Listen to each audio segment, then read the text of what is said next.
জয় হিন্দ।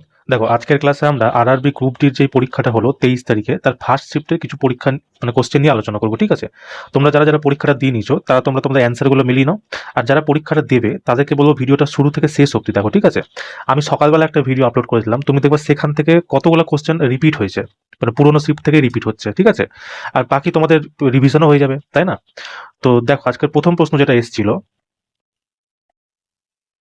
দেখো বলছে কি, এপ্রিল মাসে অনুষ্ঠিত 2025 সালের লরিয়াস ওয়ার্ল্ড স্পোর্টস অ্যাওয়ার্ডের কোন দলকে Laureus world team of the year পুরস্কারে মানে পুরস্কার দেওয়া হয়েছে? তো এটা সঠিক অ্যান্সার হবে রিয়াল মাদ্রিদ। ঠিক আছে? আমি কালকেই তোমাকে বলেছিলাম। দেখো, 21শে সেপ্টেম্বর কোথায় হয়েছিল? 21শে এপ্রিল। ঠিক আছে? মাদ্রিদে এটা খেলাটা মানে কি বলবো, মাদ্রিদে এটার পুরস্কার ঘোষণাটা হয়েছিল কত 2025 সালে। ঠিক আছে? যেখানে অনেকজনকে দেওয়া হয়েছে। সব থেকে বেশি রিপিটেড কোশ্চেন হয়েছে মন্টো ডুপ্ল্যান্টিস। ঠিক আছে? বর্ষসেরা ক্রীড়াবিদ, বর্ষসেরা ক্রীড়াবিদ মহিলাদের মধ্যে সাইমন বাইলস, এর বাড়ি মার্কিন যুক্তরাষ্ট্র। বিশ্বসেরা দল রিয়াল মাদ্রিদ, এই প্রশ্নটা আজকে এসছে।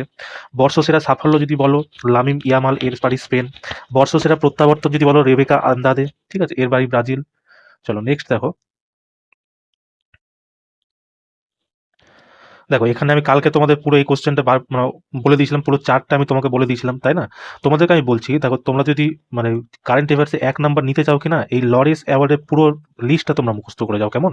এখান থেকে দেখো তোমরা একটা নাম্বার তো কমন তোমার এখান থেকে আসবে, আর কোথাও থেকে আসুক না আসুক, প্রতিদিন এখান থেকে রিপিট হচ্ছে প্রতিদিন, তাই না?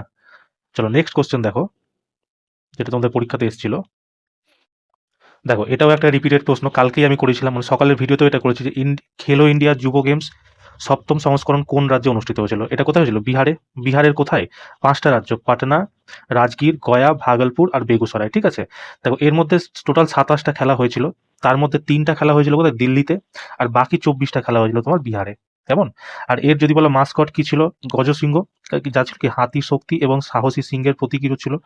আচ্ছা, মহারাষ্ট্র টোটাল 158টা পদক নিয়ে শীর্ষস্থানে আছে, যার মধ্যে 58টা সোনা, 47টা রূপা আর 53টা ব্রোঞ্জ। ঠিক আছে? দ্বিতীয় স্থানে আমাদের হরিয়ানা আছে এবং তৃতীয় স্থানে রাজস্থান। কেমন? এই পয়েন্টগুলো তোমরা মনে রাখবে। দেখো, আমাকে না একজন স্টুডেন্ট কমেন্ট করেছিল যে আমি এই প্রশ্নগুলো কোথায় থেকে পাচ্ছি। ঠিক আছে? দেখো, আমি তোমাকে যদি সত্যি বলি, আমার কাছে তো বেশি স্টুডেন্ট নেই না, যেমন বাকি অনেক বড় বড় চ্যানেলের কাছে প্রচুর স্টুডেন্ট আছে। এবার আমার কাছে ধরো যে কটা স্টুডেন্ট আছে, সে আমাকে খুব বেশি হলে 10টা থেকে 12টা কোশ্চেন আমাকে বলে যে এরকম এরকম এসেছিল। ঠিক আছে? আমি সেই কোশ্চেনগুলো জেনে নিই। প্লাস আমি না দেখি যে হিন্দি ভাষী চ্যানেলগুলো যেগুলো আছে, আমি তোমাকে নাম তো আর ইউটিউবে নিতে পারবো না, ইউটিউব গাইডলাইনের বাইরে আছে এটা, আমি নাম নিতে পারবো না কোনো ইউটিউব চ্যানেলের।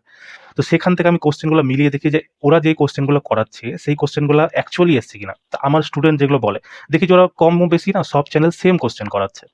তো আমার এবার দেখো এই কারণে কি হচ্ছে, হিন্দি ভাষী যারা স্টুডেন্ট আছে, তুমি বিহার ধরে নাও, ইউপি ধরে নাও, রাজস্থান ধরে নাও, এরা কি আমাদের ওয়েস্ট বেঙ্গলের স্টুডেন্ট থেকে অনেক এগিয়ে যাচ্ছে। তুমি একটা জিনিস দেখবা, যে কোনো তুমি সেন্ট্রাল গভর্নমেন্টের যে কোনো অফিসে যাও, তুমি ওখানে ওয়েস্ট বেঙ্গলের ছেলে পাবা কি পাবা না কোনো গ্যারেন্টি নাই, কিন্তু একটা বিহারের, একটা ইউপির বা একটা রাজস্থানের ছেলে অবশ্যই পাবা। কারণ কি, ওরা না এই কালচারে থাকে, ওদের কাছে কোশ্চেন এভেলেবেল হয়ে থাকে, যেটা আমাদের এখানে সচরাচর হয় না। আর একে তো আমাদের ওয়েস্ট বেঙ্গলের চাকরির হাল তোমরা বুঝতেই পারছো কেমন আছে। প্লাস এখান থেকে যদি তোমরা যদি এই মানে জিনিসগুলো যদি তোমাদের হেল্পফুল হয়, তো তোমাদেরই না ভালো, মানে আমাদের ওয়েস্ট বেঙ্গলের ছেলেমেয়েদেরই জন্য ভালো। আমরাও তাহলে বাকি স্টেটের সাথে কম্পিটিট করতে পারবো। এবার দেখো, ব্যাপারটা হচ্ছে না, অনেকে বলছে যে আমি কপি করছি। অবশ্যই দেখো, আমি একা কপি করছি না, গোটা ইউটিউবে যারা আছে প্রথম থেকে পড়াচ্ছে সবাই কপি করছে। কেউ একজন নাই যে কপি করছে। আমাদের বাংলা যত চ্যানেল আছে তারাও করছে। হিন্দি ভাষী চ্যানেলরাও একে অপরের কপি করছে। তো আমার মোটো হচ্ছে কি, দেখো আমি কোশ্চেনগুলো তো ওখান থেকে নিয়ে নিই। ঠিক আছে? এবার আমি যে পড়াই কিনা সেটা আমি নিজের মতো করে পড়াই। যে আমি তোমাকে সায়েন্সের ফ্যাক্টগুলো বলি, যে ট্রিকগুলো বলে দিই, সেগুলো আমি নিজের মতো করে পড়াই। এবার যদি তোমাদের মনে হয় যে না, এটা আমার করাটা তোমাদের সাথে উচিত হচ্ছে না, বা আমি তোমাদের চিট করছি, বা কোনো রকম যদি আমাকে নিয়ে তোমার সংশয় থাকে, তুমি আমাকে সেটা অবশ্যই জানাতে পারো। ঠিক আছে? তোমাদের যদি মনে হয় যে না, আমি এটা ঠিক করছি না, আমার এরকম করা উচিত না, বা ভিডিও বানানো উচিত না, তাহলে তোমরা আমাকে সেটাও জানাতে পারো। আমি হচ্ছে তাহলে আর ভিডিও বানাবো না। কেমন? তোমরা অন্য চ্যানেল থেকে যদি সেখান থেকে স্যাটিসফাই হতে পারো, অবশ্যই। দেখো, তোমাদের চাকরি পাওয়া নিয়ে কথা, সে তুমি যেখান থেকে করো, আমার কাছ থেকে কোশ্চেন নিয়ে পড়ো সেটাও চলবে, অন্য চ্যানেল থেকে নিয়ে পড়ো সেটাও চলবে, মেনলি চাকরি তোমাকেই পেতে হবে, তাই না? তো তোমরা আমাকে অবশ্যই জানিও কিন্তু, কেমন? চলো নেক্সট কোশ্চেন দেখো, যেটা তোমাদের পরীক্ষাতে এসেছিল আজকে। দেখো বলছে কি, 2025 সালের ফেব্রুয়ারিতে কোন খেলোয়াড় 132টি আন্তর্জাতিক ফুটবল ম্যাচ জয়ের রেকর্ড অর্জন করেছেন? দেখো, এটা করেছে হচ্ছে রোনাল্ডো। ঠিক আছে? আচ্ছা, কার রেকর্ড ভেঙেছে? এটা হচ্ছে সার্জিও রামোসের রেকর্ড ভেঙেছে। এ করেছিল কি 131টা, আর রোনাল্ডো কি করেছে 2024 সালে এই রেকর্ডটা ভেঙে দিয়েছে। ভেঙে কত 132টা ওই জয় নিজের খাতায় অর্জন মানে রেকর্ড করে নিয়েছে। আর এটা কি দেখো গিনিস ওয়ার্ল্ড বুকেও এটা স্বীকৃতি পেয়েছে, ঠিক আছে। আর এখানে লেখা আছে প্রাক্তন ডিফেন্ডার সার্জিও রামোস 131টি জয়ের রেকর্ড ছাড়িয়ে গেছেন তিনি, কেমন? তো সঠিক অ্যান্সার তোমরা হচ্ছে অপশন নাম্বার ডি, যারা যারা করে এসছো একদম ঠিক আছে, কেমন? চলো নেক্সট কোশ্চেন দেখো, যা যেরকম পরীক্ষাতে এসেছিল। দেখো বলছে কি 2025 সালের ফেব্রুয়ারিতে মহিলাদের 400 মিটার দৌড়ে 51.12 সেকেন্ড সময় নিয়ে নিজের রেকর্ড ভেঙে কে স্বর্ণপদক জিতেছিলেন? এটা হচ্ছে ঐশ্বর্য মিশ্রা, এটা স্বর্ণপদক জিতেছে, কেমন? এটা কবে জিতেছে এটা তোমার মনে রাখবা, 2025-এ যেটা 38তম ন্যাশনাল গেমস হয়েছে সেখানেই জিতেছে। আর এটা কোথায় হয়েছিল? উত্তরাখণ্ডে হয়েছিল, কেমন? উদ্বোধন কে করেছিল? আমাদের প্রধানমন্ত্রী নরেন্দ্র মোদী এটা উদ্বোধন করেছিল। এটা কতদিন পর্যন্ত চলেছিল? 28শে জানুয়ারি থেকে তোমার 14ই ফেব্রুয়ারি অবধি এটা চলেছিল, কেমন? এই কিছু কিছু ফ্যাক্ট তোমরা মনে রাখবা। আর এটার মাস্কট যদি জিজ্ঞেস করে মাস্কট কি ছিল, মনে রাখবা মলি। ঠিক আছে, মলি। মলি কিসের কিসে রাখা হয়েছিল? যে উত্তরাখণ্ডের যে জাতীয় পাখি আছে, রাজ্য পাখি মোনাল, সেটার হিসেবে এটা রাখা হয়েছে, কেমন?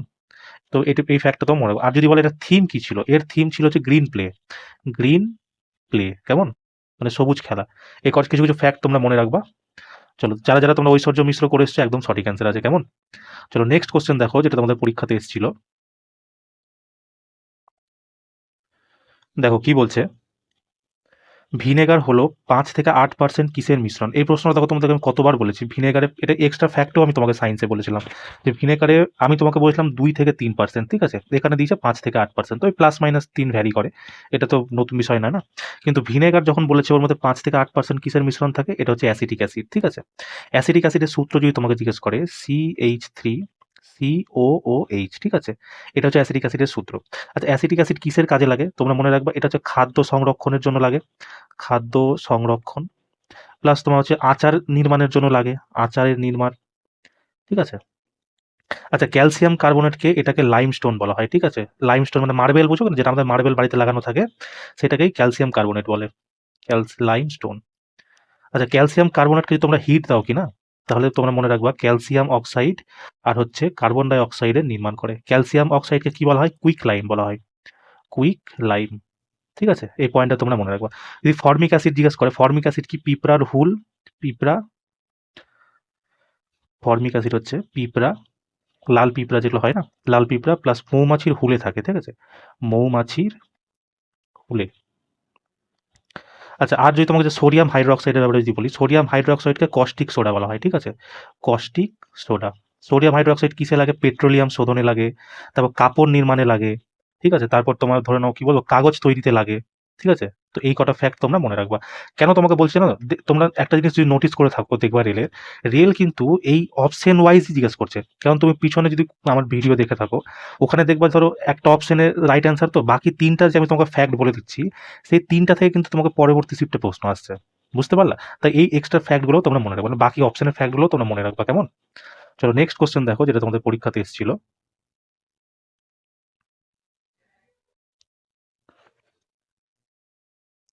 দেখো এরকম দুটো প্রশ্ন তোমাদের আজকে এসেছিল, যে ত্বরণের মান, ত্বরণ কিসের সমান, ঠিক আছে। তোমাদের ফর্মুলা অপশনে ছিল ত্বরণ, কালকে আমি তোমাকে বলছিলাম কি অন্তিম বেগ মাইনাস প্রারম্ভিক বেগ বাই সময়, ঠিক আছে। এটা তোমাদের অপশনে ছিল, যারা যারা এটা টিক করে এসেছিল একদম ঠিক আছে। আর দেখো ঘনত্বের এসআই একক জিজ্ঞাসা করেছিল, ঠিক আছে। ঘনত্বের এসআই একক কি? আণবিক ভর বাই আয়তন, বাই কি আয়তন। দেখো ভরের কি হয়? কেজি। আর আয়তনের কি হয়? Metre cube. তো এটা তোমাদের অপশনে ছিল, যারা যারা এটা করে এসছে একদম ঠিক আছে, তাই না? চলো নেক্সট কোশ্চেন দেখো, যেটা তোমাদের পরীক্ষাতে এসেছিল। দেখো বলছে কি একটি গাড়ির ওডোমিটার যাত্রা শুরুতে 3000 কিলোমিটার ছিল এবং যাত্রা শেষে 3200 কিলোমিটার দেখালো। যদি মোট সময় 4 ঘন্টা লাগে তাহলে গড় গতি কত? তো গড় গতির ফর্মুলা আমরা কি জানি? টোটাল ডিস্টেন্স মানে মোট দূরত্ব, মোট দূরত্ব বাই মোট সময়, তাই তো, মোট সময়। এবার দেখো যখন ও গাড়ি শুরু করেছিল তখন 3000 ছিল, আর পরে যখন যেখানে থামলো সেখানে 3200 দেখলো, তার মানে সে কত কিলোমিটার ট্রাভেল করলো? 200 কিলোমিটার টোটাল ট্রাভেল করলো সে। আর এতে সময় কত লাগলো? 4 ঘন্টা। তাহলে গড় গতিবেগ কত হয়ে যাবে? 50 কিলোমিটার প্রতি ঘন্টা, তাই না? অপশন নাম্বার বি যারা তোমরা করে এসছো একদম ঠিক আছে। চলো নেক্সট কোশ্চেন দেখো, যেটা তোমাদের পরীক্ষাতে এসেছিল। দেখো বলছে কি প্যারেনকাইমা টিস্যুর প্রধান কাজ কি? দেখো এই কোশ্চেনটা আমি তোমাকে প্রতিদিন বলছি। কিভাবে মনে রাখবা? PCS, parenchyma, collenchyma, sclerenchyma. Parenchyma কি করে? এ হচ্ছে প্রথমত এর কোষ হচ্ছে সমান্তরাল হয়, ঠিক আছে? আইসোমেট্রিক হয়, সমান্তরাল হয়। দ্বিতীয়ত এ হচ্ছে সেসব জায়গায় থাকে যেখানে ভোজন সংগ্রহ হয়, ঠিক আছে? ভোজন যেখানে থাকে সেখানে মানে খাদ্য যেখানে থাকে সেখানে হচ্ছে প্যারেনকাইমা থাকে। এর মধ্যে এর সেল ওয়ালে কোনো রকম কোনো কিছু জমা থাকে না, ঠিক আছে? যেমন মানে কোলেনকাইমাতে তোমার সেলুলোজ থাকে, স্ক্যালেনকাইমাতে তোমার লিগনিন থাকে, কিন্তু এটাতে কিছু থাকে না, ঠিক আছে? তো সঠিক অ্যান্সার তোমার কি হবে? খাদ্য পরিবহন। প্যারেনকাইমারই আরেকটা ভাগ কি বলেছিলাম? অ্যারেনকাইমা। এই কি করে? এটা হচ্ছে উদ্ভিদকে জলের মধ্যে ভাসতে সাহায্য করে, তাই তো? এটা আমি তোমাকে বলেছিলাম। কোলেন কাইমা কি বলেছিলাম? কোলেন কাইমার যে কোষ হয় সেগুলো কি হয়? লম্বা লম্বা হয়। এটা কোথায় থাকে কোলেন কাইমা? তোমরা মনে রাখবা কোলেন কাইমা হচ্ছে এও সেল ওয়ালেই মানে সেল ওয়ালেই থাকে, কিন্তু সেলুলোজ হিসাবে জমা থাকে, ঠিক আছে? এর সেল ওয়ালে সেলুলোজ মানে জমা থাকে। প্লাস এর যদি জিজ্ঞাসা করি কি করে, মানে উদ্ভিদের আন্তরিক ভাগকে রক্ষা করে, আন্তরিক ভাগকে রক্ষা করে। আচ্ছা, যদি মানে কি বলবো, স্ক্যালেন কাইমাকে যদি আমি বলি, স্ক্যালেন কাইমা কি হয়? এর মধ্যে এর কোষ, এই দুজনের কোষ কি হয়? জীবিত কোষ হয়। কিন্তু স্ক্যালেন কাইমার কোষ কি হয়? মৃত কোষ হয়, ঠিক আছে? আর এর বাইরের কি থাকে? লিগনিনের মানে লিগনিন জমা থাকে এর সেল ওয়ালে। এই লিগনিন জমা থাকার কারণে কি হয়? এই গাছের মানে কি শক্ত বানায়। এই হচ্ছে মেইনলি ক্যালেনকাইমার কাজ হচ্ছে গাছকে যান্ত্রিক শক্তি প্রদান করা বা শক্ত করে ধরে রাখা। কেন? এই গাছের ছাল যে দেখবা শক্ত হয়, কেন? স্ক্যালেনকাইমার কারণে। দেখবা নারকেলের ছোবড়া যে শক্ত হয়, কেন হয়? সেটা স্ক্যালেনকাইমার কারণে। বেলের উপরিভাগ যে পরতটা থাকে সেটা শক্ত হয়, কেন? স্ক্যালেনকাইমার কারণে, ঠিক আছে? এই জিনিসটা তোমরা মনে, আচ্ছা জল পরিবহন কে করে? এটা করে হচ্ছে জাইলেম। দিয়ে জাইলেম, দিয়ে জল, ঠিক আছে? এটা মনে রাখবা। চলো নেক্সট কোশ্চেন দেখো, যেটা তোমাদের পরীক্ষাতে এসেছিল। দেখো কি বলছে, লাইসোসোমের প্রধান কাজ কি? এই প্রশ্নটা দেখো কতবার যে তোমাদের পরীক্ষাতে এসছে, তুমি তোমাদের পিছনের ভিডিও আমার দেখো, লাইসোসোমের কাজ আমি কতবার বলেছি। কি? বহিরাগত পদার্থ এবং জীর্ণ কোষের হজম। প্রোটিন সংশ্লেষণ কে করে? রাইবোসোম। এটা তো তোমাকে বলেছি, রাইবোসোম, ঠিক আছে? আর যদি শক্তি উৎপাদন কে করে? এটা করে মাইটোকন্ড্রিয়া, মাইটো। কত শক্তি উৎপাদন করে? 38 ATP এই হচ্ছে নির্মাণ করে, ঠিক আছে? সালোক সংশ্লেষে কি হয়? সালোক সংশ্লেষে অক্সিজেনের নির্মাণ হয়, অক্সিজেনের নির্মাণ হয় প্লাস জলের নির্মাণ হয়। কেমন? এই জিনিসটা তোমরা মনে রাখবা। চলো নেক্সট কোশ্চেন দেখো, যেটা তোমাদের পরীক্ষাতে এসেছিল।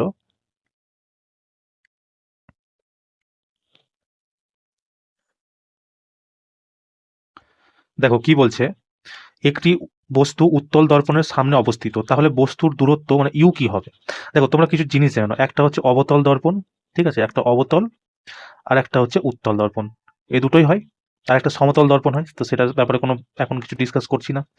দেখো অবতল দর্পণে প্রত্যেকটা জিনিসের মানে এই দর্পণের জন্য তিনটা জিনিস লাগে। একটা হচ্ছে বস্তুর দূরত্ব, যেটাকে আমরা ইউ দিয়ে রিপ্রেজেন্ট করি। একটা হচ্ছে প্রতিবিম্বের দূরত্ব, যেটাকে আমরা ভি দিয়ে রিপ্রেজেন্ট করি। আর একটা হচ্ছে ফোকাস দূরত্ব, ঠিক আছে? যেটাকে আমরা এফ দিয়ে রিপ্রেজেন্ট করি। দেখো কি হয়, এটা একটা সাইন কনভেনশন যেটাকে আমরা বলি। এই সাইডে যা থাকবে, এখানে হচ্ছে আয়না বস্তু যা থাকবে থাকবে, বাম দিকে যে থাকবে সেটা অলওয়েজ নেগেটিভ হবে, আর ডান দিকে যেটা থাকবে সেটা অলওয়েজ পজিটিভ হবে, ঠিক আছে?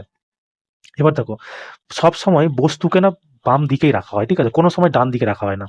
কারণ কি হয় দেখো, অবতল দর্পণ যদি এরকম থাকে তো এর পিছনে রং করা থাকবে, ঠিক আছে? এবার এখানে বস্তুকে রাখলে কি কোনো ছবি উঠবে? উঠবে না।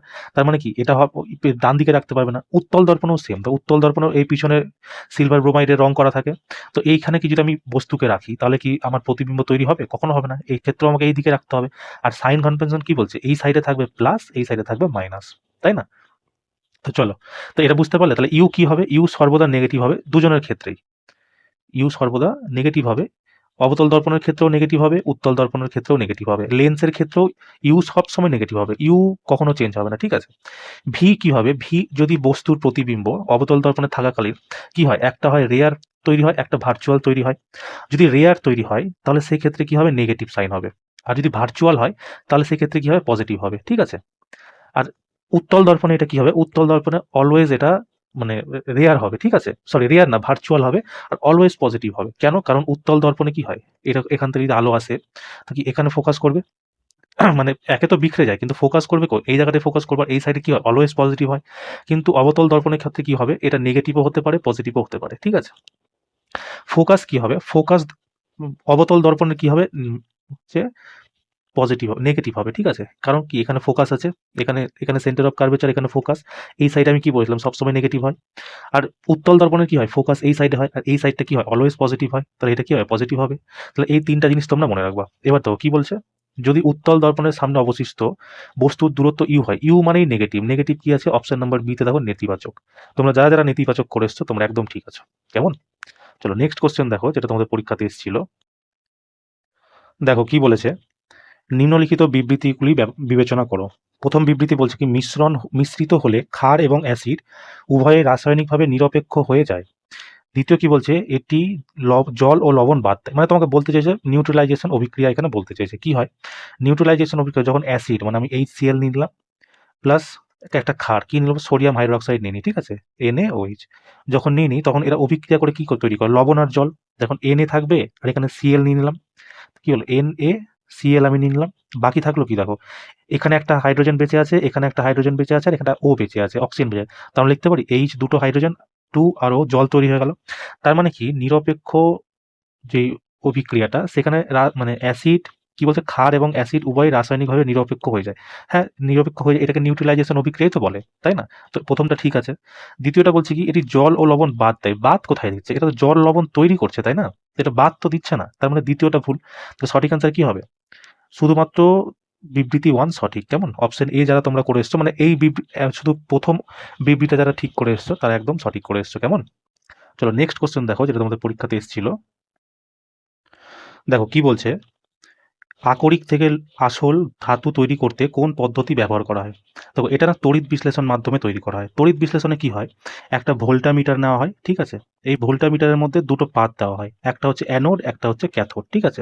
অ্যানোড তোমার থাকবে হচ্ছে প্লাস পজিটিভ আর ক্যাথোড থাকবে তোমার নেগেটিভ, কেমন? এবারে যেটা তুমি যেই ধাতুর তুমি পরত একে মানে অন্যটার উপর লাগাবা সেম ধাতুর তোমাকে এখানে তরলটাও নিতে হবে, ঠিক আছে।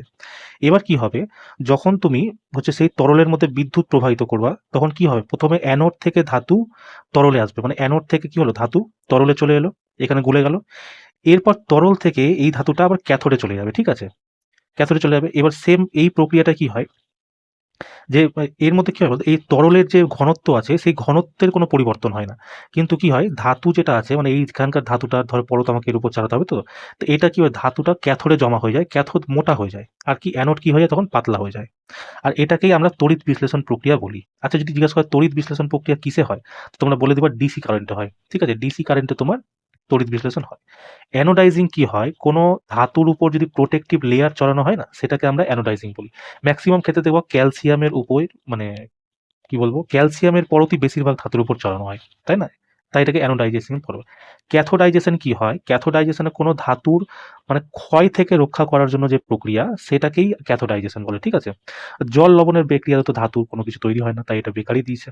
তো সঠিক অ্যান্সার কি হবে, তড়িৎ বিশ্লেষণ। যারা যারা এটা তোমরা করে এসছো একদম তোমাদের ঠিক আছে, কেমন?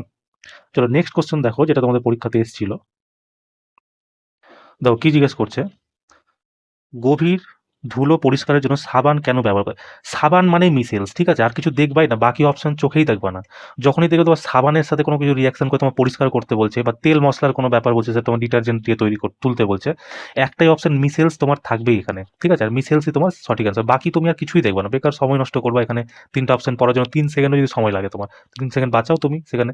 কি মনে রাখবা, যখন সাবান দিয়ে কোনো কিছু পরিষ্কারের কথা বলবে, ঠিক আছে, সেটা তেল মোবিলও হতে পারে, যে সাবান ডিটারজেন্টের মাধ্যমে তেল মোবিল তুলবো কাপড় থেকে, সেই ক্ষেত্রে মিসেলস তোমার হচ্ছে একদম সঠিক অ্যান্সার হয়ে যাবে। মিসেলসের কি হয়, হাইড্রোফোবিক তেল আর হাইড্রোফোবিক হেড থাকে, ঠিক আছে। এটা তোমাকে এই কোশ্চেনটা আমি তোকে আগে ভালো মতো ডিসকাশন করে দিলাম, ঠিক আছে। তো এখন অত তোমার এখন তো আর কি পরীক্ষা পাস করা নিয়ে কথা, ডিরেক্ট মনে রাখো সাবান জলের ব্যবহার, ডিটারজেন্ট জাতীয় কিছু ব্যবহার করতে বলবে যেটা দিয়ে পরিষ্কারের জন্য কিছু বলা হয়, ডিরেক্ট তুমি অ্যান্সার মিসেলস মারবা, কেমন? চলো নেক্সট কোশ্চেন দেখো, যেটা তোমাদের পরীক্ষাতে এসেছিল। দেখো বলছে কি NaCl এর মোট মোলার ভর কত। দেখো সোডিয়ামের কত হয় 23, আর ক্লোরিনের কত হয় 35.5, তো তোমার টোটাল কত হলো 58.5। তো সঠিক অ্যান্সার তোমার কত 58.5। 35.5 কার হয়, ক্লোরিনের হয়, তাই তো। 23 কার হয়, সোডিয়ামের হয়। 40 কার কার হয়, দেখো পটাশিয়ামের হয়, ক্যালসিয়ামের হয়, তাই না, তারপর আর্গনের হয়, ঠিক আছে, এই তিনজনের 40 হয়। তো এটা পয়েন্ট তোমরা মনে রাখো, কালকেও তো মনে এসেছিল একটা কোশ্চেন সম্ভবত এরকম জিজ্ঞেস করছিল, তাই না। চলো নেক্সট কোশ্চেন দেখো, যেটা তোমাদের পরীক্ষাতে এসেছিল। দেখো কি বলছে, কার্বন 6 12 আছে, ঠিক আছে, কার্বন 6 আর 12 দেওয়া আছে, আর দেওয়া আছে কার্বন 6 আর 14 দেওয়া আছে। বলছে এর প্রোটন সংখ্যা কত? দেখো প্রোটন সংখ্যা কি হয়? পারমাণবিক সংখ্যাকেই প্রোটন সংখ্যা বলে। তো দুটারই প্রোটন সংখ্যা কি হবে? 6 আর 6। দেখো কোনো একটা তত্ত্ব আছে, এলিমেন্ট আছে, তাকে আমরা এক্স দিয়ে লিখি, ঠিক আছে? নিচে যেটাকে লিখি সেটাকে আমরা লিখি জেড দিয়ে। এটা হচ্ছে কি পারমাণবিক সংখ্যা বা প্রোটন। এটাকে তুমি প্রোটন সংখ্যা বলে দিতে পারো, পারমাণবিক সংখ্যা বলে দিতে পারো, ঠিক আছে? পারমাণবিক সংখ্যা মনে রাখবা। উপরে থাকে জেড, ঠিক আছে? এই জেড কাকে রিপ্রেজেন্ট করে? পারমাণবিক ভর মানে মলিকুলার ওয়েটকে এই রিপ্রেজেন্ট করে, ঠিক আছে? তো এই কটা জিনিস তোমরা মনে রাখবা। তো এটা সঠিক অ্যান্সার কি হবে? 6.6। এটা কি বলতো? এটা হচ্ছে আইসোটোপ, ঠিক আছে? মানে কি বলো, সমস্থানিক যেটাকে বলে, তাই না? চলো নেক্সট কোশ্চেন দেখো, যেটা তোমাদের পরীক্ষাতে এসেছিল। দেখছো কত সোজা সোজা প্রশ্ন এসছে তোমাদের। দেখো বলছে কি, 2025 সালের জুনে বিমান নিয়ন্ত্রক ও উন্নয়ন কর্তৃপক্ষ এর চেয়ারম্যান কে ছিলেন? ঠিক আছে, দেখো চেয়ারম্যান ছিলেন হচ্ছে দেবাশিস পান্ডা, আর চেয়ারম্যান হয়েছেন হচ্ছে অজয় শেঠ, ঠিক আছে? এটা তোমরা মনে রাখবা, অজয় শেঠ। এ তোমার নতুন চেয়ারম্যান হয়েছে। কত বছরের জন্য? এ হচ্ছে 3 বছরের জন্য একে চেয়ারম্যান বানানো হয়েছে। কবে হয়েছে? এ হচ্ছে 24শে জুলাই 2025, ঠিক আছে? এটা তোমাদের হয়তো নেক্সট শিফটে আসতে পারে এই কোশ্চেনটা, কিন্তু আজকের শিফটে এসেছিল কি দেবাশিস পান্ডা। তোমরা যারা যারা দেবাশিস পান্ডা করে এসছো, একদম সঠিক অ্যান্সার আছে, ঠিক আছে? চলো নেক্সট কোশ্চেন দেখো, যেটা তোমাদের পরীক্ষাতে এসেছিল। দেখো কি বলছে, ইরাভিকুলাম জাতীয় উদ্যান কোন বিপন্ন প্রাণীর সংখ্যা নিশ্চিত এবং সুরক্ষিত করার সিদ্ধান্ত নিয়েছে? এটা হচ্ছে নীল তাহারের এই সংখ্যা নিশ্চিত আর সুরক্ষিত করার সিদ্ধান্ত নিয়েছে। যদি আসে ইরাভিকুলাম জাতীয় উদ্যান কোথায় অবস্থিত বলতো? এটা হচ্ছে কেরালের মুন্নারে অবস্থিত, কেরালের মুন্নার, ঠিক আছে? এটা তোমরা মনে রাখবা। আচ্ছা, আর যদি কি বলে এই নীলগিরি তাহার কোথায় পাওয়া যায়? এই হচ্ছে মনে রাখবা পশ্চিমঘাট পর্বতমালার তৃণভূমিতে পাওয়া যায়। কেমন? এই দুটো পয়েন্ট তোমরা মনে রাখো। চলো নেক্সট কোশ্চেন দেখো, যেটা তোমাদের পরীক্ষাতে এসেছিল। দেখো বলছে কি, কোন রাজ্য 9 নভেম্বর 2025 তারিখে তাদের 25তম প্রতিষ্ঠা দিবস মানে রজত জয়ন্তী উদযাপন করেছে? দেখো নভেম্বর মাসে টোটাল 3টা রাজ্য আছে যে নিজের রজত জয়ন্তী উদযাপন করেছে। কে কে? ঝাড়খণ্ড, ছত্তিশগড় আর উত্তরাখণ্ড, ঠিক আছে? দেখো সবার প্রথমে ছত্তিশগড়ের কথা যদি বলি, এ হচ্ছে 1 নভেম্বর 2000 সালে এর প্রতিষ্ঠিত হয়েছিল, ঠিক আছে? 1 নভেম্বর। দ্বিতীয়ত হচ্ছে 9 নভেম্বর, 9 নভেম্বর 2000 সালে উত্তরাখণ্ড প্রতিষ্ঠিত রাজ্যের দরজা পেয়েছিল। আর 15 নভেম্বর, 15 নভেম্বর 2000-এ ঝাড়খণ্ড হচ্ছে পূর্ণ রাজ্যের স্বীকৃতি পেয়েছিল। এবার আমাকে জিজ্ঞেস করেছে দেখো কি 9 নভেম্বর, তো 9 নভেম্বরে কি আছে? উত্তরাখণ্ড, এ হয়ে যাবে। আচ্ছা যদি আমাকে জিজ্ঞেস করতো 1 নভেম্বর কে পেয়েছে, তাহলে কি হতো? ছত্তিশগড় হয়ে যেত। যদি জিজ্ঞেস করতো 15 নভেম্বর কে হয়েছে 25 বছর উদযাপন করে, তাহলে আমার ঝাড়খণ্ড হয়ে যেত, ঠিক আছে? তো এটা তোমাদের আজকে পরীক্ষায় চলে এসছে। আমার মনে হচ্ছে ধর নেক্সট শিফটে তোমাদের এই দুটো থেকেও প্রশ্ন আসতে পারে, কেমন? তো এই দুটো ফ্যাক্টও তোমরা মনে রাখো, ঠিক আছে? চলো নেক্সট কোশ্চেন দেখো, যেটা তোমাদের পরীক্ষাতে এসেছিল। দেখো কি বলছে, 2025 সালে কোন রাজ্য শক্তি বিল পর্যালোচনা করেছিল যা আবার আলোচনায় এনেছিল?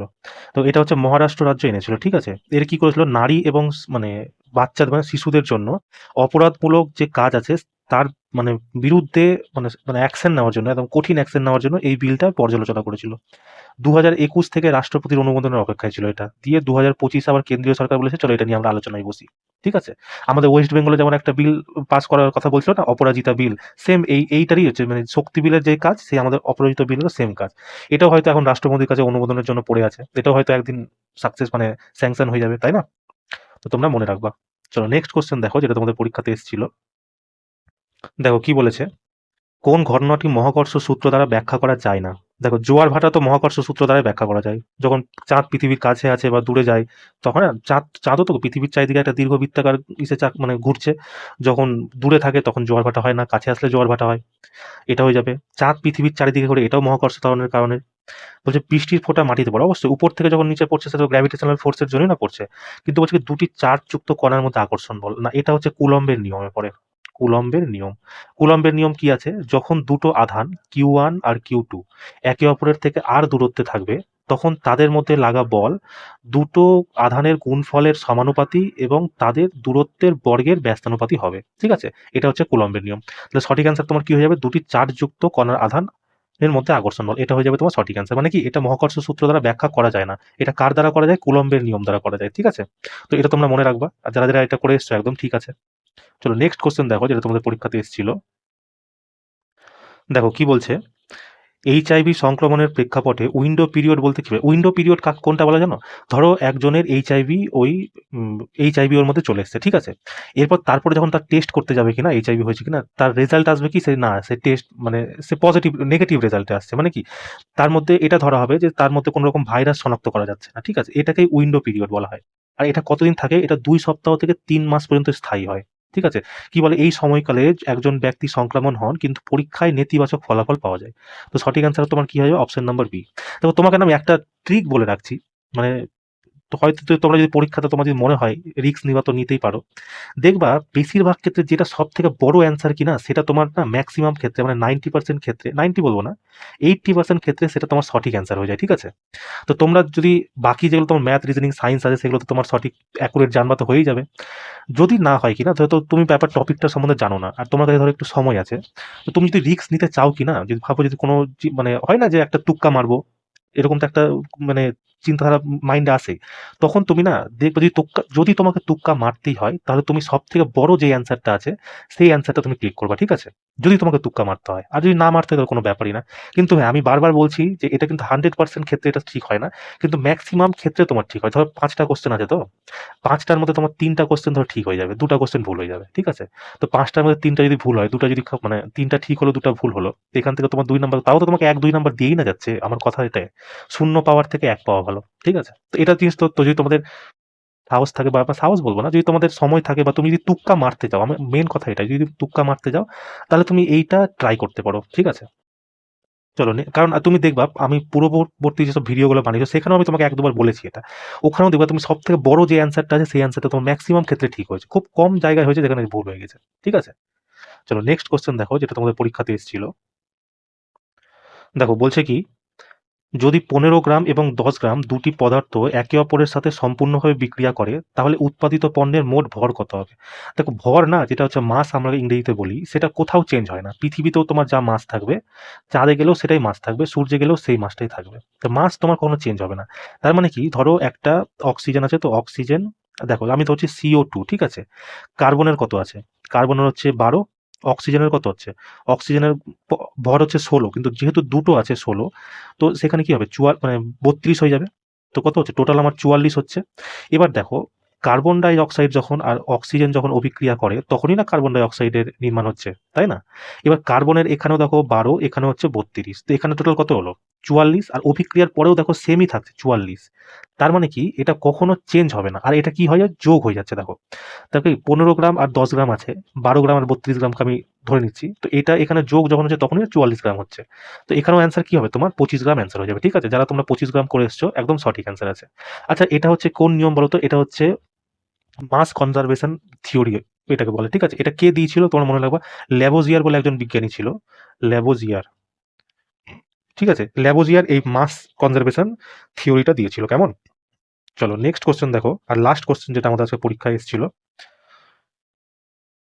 দেখো কি বলছে, 3 কেজি ভরের একটি বস্তুকে 12 মিটার উচ্চতায় নিয়ে যাওয়া হলো। যদি জি সমান সমান 10 মিটার/সেকেন্ড স্কোয়ার হয় তাহলে বিভব শক্তি কত?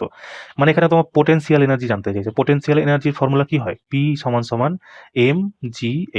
এম এখানে দেখো দিয়ে দিয়েছে আমাকে 3 কেজি, জি আমাকে কত দিয়ে দিয়েছে 10, আর এইচ মানে হাইট আমাকে দিয়ে দিয়েছে দেখো 12 মিটার। তো 12 দিয়ে গুণ করে দাও, তো কত হচ্ছে 360 জুল, ঠিক আছে? মানে তোমাকে দেখো কত সহজ সহজ তোমাকে নিউমেরিক্যাল করতে দিচ্ছে, যেখানে তোমার 3টা ডাটা আছে, 3টা ডাটাকে তুমি গুণ করে বসিয়ে দাও। তো এই ধরনের তোমার প্রশ্ন তোমাদের পরীক্ষাতে আসছে, ঠিক আছে? একদম তোমরা ঘাবড়াবে না, কেমন? আর তোমরা হচ্ছে কি মন দিয়ে পরীক্ষা দাও, কি বলবো, কোশ্চেন তো তোমরা দেখতেই পাচ্ছ কেমন ধরনের প্রশ্ন আছে, একদম হালুয়া হালুয়া টাইপের প্রশ্ন আছে। শুধু টাইম যদি তুমি ম্যানেজ করে নিতে পারো ভাই, তোমার চাকরি পাকা, ঠিক আছে? কেউ তোমাকে আটকাবে না। কারণ তোমার কোশ্চেন সোজা দিচ্ছে তার মানে এই না যে তুমি একদম 1-2 সেকেন্ড অ্যান্সার বার করে দেবো। সেখানে তোমাকে কি মানে কঠিন কঠিন, মানে কঠিন না, অনেক ক্যালকুলেটিভ গুণ করে দিতে বলছে, ভাগ করে দিতে বলছে, ঠিক আছে? তো দেখো প্রথমে তো ম্যাথ, রিজনিং, সায়েন্স, এটাতে তোমার মেন ফোকাস হওয়া দরকার। রিজনিং আর সায়েন্স একদম হালুয়া টাইপের আসছে, ম্যাথ একটু ক্যালকুলেটিভ আসছে, আর রিজনিং কি একটু তো তোমাকে একটু ঘুরিয়ে প্রশ্ন দিবেই, ঠিক আছে? ওটা তো সবাই স্বাভাবিক ব্যাপার। তো তোমরা একদম টেনশন নিও না, একদম ফ্রি মাইন্ডে পরীক্ষা দাও। যাদের পরীক্ষা একটু লেট আছে তাদেরকে বলবো ভিডিওগুলো তুমি পিছন থেকে দেখো, কারণ প্রত্যেকটা শিফটে প্রশ্ন রিপিট হচ্ছে, ঠিক আছে? আর যেটা তোমাকে বললাম লরিয়াস অ্যাওয়ার্ড, এটা তোমরা একদম মাথাতে একদম ছেপে নাও, ঠিক আছে? 1 নম্বর তোমাকে একদম গ্যারেন্টি লিখে নাও, তোমাকে 1 নম্বর দিয়ে যাবে, ঠিক আছে? আর কি বলবো বলো? তো হ্যাঁ, যেটা তোমাকে প্রথমে বললাম যে ওই, দেখো আমি তো অন্য থেকে তো আমি কোশ্চেন নিই, এটা আমি মানছি। এটা তো আমার ভাই কোনো রকম লজ্জা বা কিছু নাই। কারণ আমি দেখো মানে যদি এই জিনিসটা করে যদি আমাদের ওয়েস্ট বেঙ্গলের ছেলেমেয়েদের যদি ভালো হয়, তো এটা আমাদের জন্যই না ভালো বিষয়। মানে সব জায়গায় যেকোনো গভর্নমেন্ট জব ধরলেই তোমাদেরকে বলে দেওয়া হয় যে হ্যাঁ, গভর্নমেন্ট জব মানে ইউপি, বিহার। আমাদের ওয়েস্ট বেঙ্গলের নাম কিন্তু আসে না। আগে ভাবো রাজস্থানের এরকম কোনো নাম ছিল না। এখন রাজস্থানও কিন্তু এই কম্পিটিশন লাইনে ভালো নাম কামিয়ে নিয়েছে। এখন যদি মার্কেট বলো না, ইউপি, বিহার আর রাজস্থান, এরা ৩ জন হচ্ছে গভর্নমেন্ট জবে কম্পিটিট করছে। আর সেখানে আমাদের কাজ কি? আমাদেরও সেখানে মানে করা উচিত। মানে আমি বলছি না যে ওরা করছে তো খারাপ করছে। আমার কথা হচ্ছে আমরাও যাতে এগাতে পারি। ঠিক আছে? আমাদের কাছে রিসোর্সেস কম আছে। হিন্দিভাষীদের কাছে কি রিসোর্সেস প্রচুর আছে। তো দেখো আমিও চেষ্টা করছি যাতে কোনোভাবে তোমাদের কিছু হেল্প করা যায়। ঠিক আছে? এটাই আমার মানে মেইন মোটো এটাই যে তোমাদের কোনোভাবে হেল্প করা যায়। তোমাদের হেল্প হলে আমারও হেল্প হবে। বুঝতেই পারছো মানে কি বলতে চাইছি আরকি। তাই না? তো ক্লাসটা তোমরা দেখো কেমন লাগলো অবশ্যই জানিও। আর যে কথাটা আমি তোমাকে বলেছিলাম সেটার বিষয়েও আমাকে রিপ্লাই করিও। ঠিক আছে? চলো দেখা হচ্ছে নেক্সট ক্লাসে। জয় হিন্দ।